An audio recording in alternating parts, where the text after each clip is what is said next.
인간이 겪는 수많은 경험들은 어떤 내용이라도 자극입니다. 자극은 좋게도 나쁘게도 작용할 수 있습니다.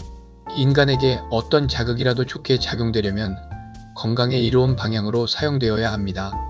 그것이 가능하려면 마음의 탄력성이 존재해야 합니다. 마음의 탄력성이 인간의 중요한 것들을 위해 어떻게 작용하는지 살펴보면 진리를 찾는 힌트로서 도움이 될 수 있습니다. 생명체는 외부에서 들어온 자극을 정보로 수용해서 반응을 일으키는 구조를 지니고 있습니다. 특히 인간에게 있어서 감각을 통해서 들어온 자극들은 느낌이라는 반응을 불러옵니다. 느낌이 작용하는 한 예를 들어봅니다. 누군가 아주신 레몬 먹는 것을 보게 되면 입안에 침이 고이는 반응이 나옵니다. 생각이나 의지가 들어가지 않은 상태에서도 환경에 따라 자연스럽게 발생하기도 합니다. 이런 자연스러움은 건강한 혈관이 지닌 탄력성 이치와 같습니다. 식사나 공부나 운동을 할 때 그 필요한 행위에는 에너지가 필요한데 이때 혈액은 에너지가 필요한 곳으로 이동해서 활용이 됩니다. 그때 혈액의 통로가 혈관입니다. 혈관에 혈액이 많이 지나가게 하려면 혈관이 이완되어 커지면 되고 혈액이 적게 가게 하려면 혈관이 수축되어 작아지면 됩니다. 동맥, 정맥, 모세혈관 등 혈관은 위치와 역할에 따라 크기와 모양새가 각각 있습니다. 건강한 혈관은 항상성이라는 목적을 수행하기 위해서 수축이완이 목적에 따라 자유롭기에 고무줄 같은 탄력성으로 크기가 수시로 바뀝니다. 혈관의 탄력성은 항상성이라는 한 가지 목적을 위해 지닌 자유로운 신축성입니다. 과거 오랫동안 인간은 느낌이라는 현상을 무가치하거나 믿음직스럽지 못한 것, 의존하지 말아야 할 것 등으로 생각해온 전승이나 문화권에서 지내왔기에 개인적으로 발생한 느낌을 이해하거나 그것이 오는 장소를 탐구하려는 시도가 아주 어색했습니다. 그러나 사실 느낌이란 내 안에서 일어나고 있는 것을 알려주는 정보이기에 이것을 무시하면 내면에서 일어나고 있는 것을 알아듣지 못하게 됩니다. 그리고 내면에서 일어나고 있는 느낌을 무조건 신뢰하면 착각을 할 수도 있습니다. 그러니까 느낌은 맹목적으로 믿을 것도 못되고 소홀히 내버려 두어서도 안 됩니다. 무엇보다도 느낌에 대해 반응하는 인간의 구조를 이해하고 느낌을 잘 사용할 수 있으면 나를 나답게 조명할 수 있고 근원적인 것을 체험해 나가는 좋은 재료가 될 수 있습니다. 인간은 관계 안에서 수많은 느낌에 반응하고 그것을 다양한 체험으로 겪으며 살아갑니다. 체험에는 여러 종류가 있지만 크게 두 가지로 나누어 볼 수 있습니다. 인간을 긍정적이고 인간답게 성장시키는 체험, 인간을 부정적이고 어둡게 해서 인간답지 못하게 만드는 체험이 있습니다. 인간의 구조적인 질서를 어지럽히는 내면의 혼란스러움을 정리하려면 어떤 방법으로 그것이 찾아와서 자리 잡아가는지 그 이해가 필요합니다. 생명체는 외부에서 공격하는 자극이 주어지면 스스로 방어하려는 반응 구조를 지니고 있습니다. 인간도 자신의 생명성에 대한 위협을 느끼면 공격성에 대해서 방어벽을 쌓으려는 본능적 행동을 하게 됩니다. 만약 이런 생물학적 본능이 구조적으로 없다면 생명체는 소멸하게 될 것입니다. 예를 들어 어린이들에게서 분노의 초기 표현으로 울고 떼쓰는 행동을 볼 수 있는데 이것은 어머니의 돌봄을 통해 외부의 방어성을 지니려고 힘을 가하는 방법입니다. 심리학자들은 인간이 어릴 때부터 이런 울기를 통해서 생존의 욕구를 충족하려 시도하고 다른 사람을 통제하려는 노력으로 연결된다고 주장합니다.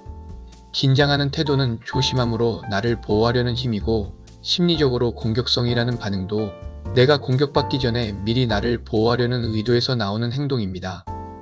그리고 미워하거나 불안해하는 부정적인 태도도 역시 자기 보호를 위해 생명체가 위협받는 느낌을 자료로 삼아 나오는 반응입니다. 즉 외부 상황의 위협에 긴장된 여러 형태의 태도들 스스로를 방어하고 보호하려는 것으로 그 자체가 잘못된 것은 아닙니다.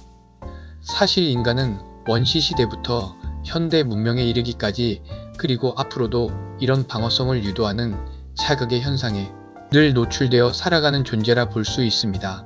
물론 이런 자극 속에 나온 부정적인 반응들, 미움, 질투, 불안 등이 긍정적으로 승화되었다면 인간은 더욱 성장합니다. 그러나 생명 보존을 위한 방어적 태도가 인간에게 필요 이상으로 장기화될 때 인간은 나답지 못한 존재성으로 경직되어 머물게 됩니다. 그리고 정신이나 육신은 상호적으로 긴밀하게 연결되어 있기 때문에 그리고 주어진 부정적 자극이 어느 한쪽에 오래 자리 잡으면 정신이나 육신은 서로 민감하게 경직되는 방향으로 서로 영향을 주고 인간의 건강한 탄력적 현상들이 굳어지는 현상으로 변해갑니다. 경직이란 장애가 오래되면 인간은 성장해야 할 방향과 목적을 상실하게 됩니다. 경직으로 인한 순환의 장애는 죽음을 향한 시작으로 간주해도 됩니다.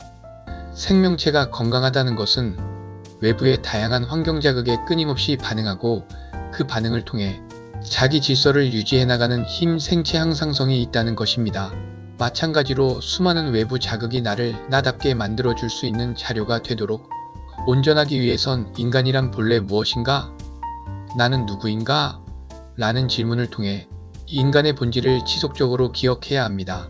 마치 혈액이 혈관을 따라 이동할 때 혈액의 양에 따라 혈관 본래 형태가 수축되거나 이완된 모습으로 변하지만 혈액 이동이라는 목적 수행이 끝나면 혈관 탄력성에 의해 혈관 본래의 형태로 돌아오는 자연 원리와 같은 이치입니다. 인간이 본질을 질문하고 기억할 수 있는 태도는 본질을 향하는 중요한 방법입니다.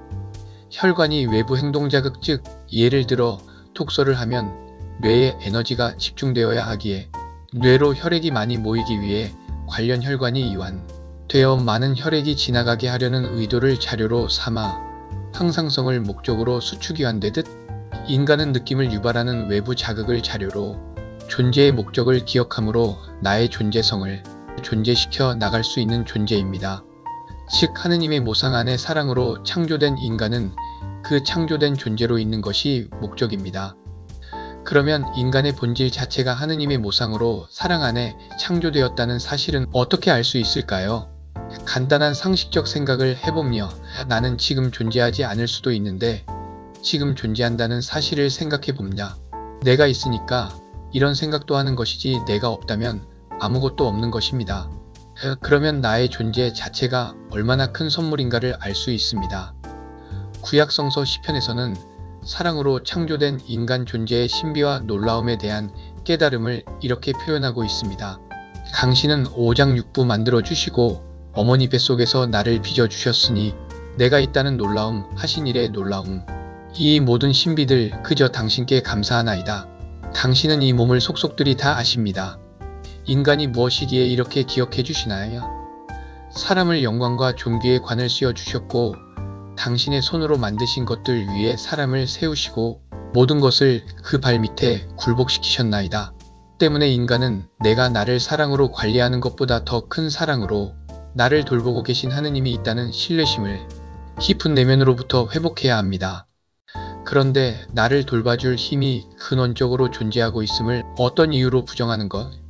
그래서 나만이 나를 돌보고 사랑할 수 있다고 믿는 것? 그 자체가 바로 부정적인 방어성을 오래 머물게 함으로써 변화에 대한 탄력성을 잃어버리는 원인인 것입니다.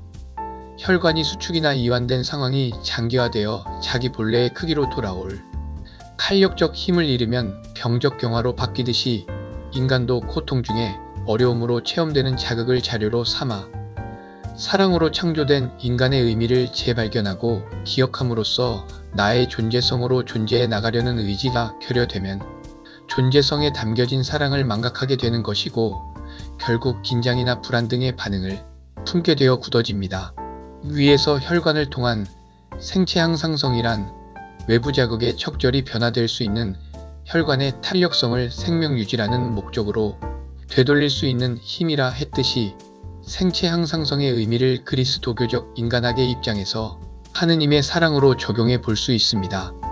끊임없이 변화되는 세상에서 인간의 중심을 잡아주고 완성시켜 줄 수 있는 본질적인 힘은 근원적으로 하느님의 사랑에서 나오기 때문입니다. 하느님의 사랑은 하느님의 모상으로 창조된 인간 존재 안에 담겨져 있고 인간은 자기 존재 안에 이미 주어진 하느님의 사랑을 존재시켜야 합니다.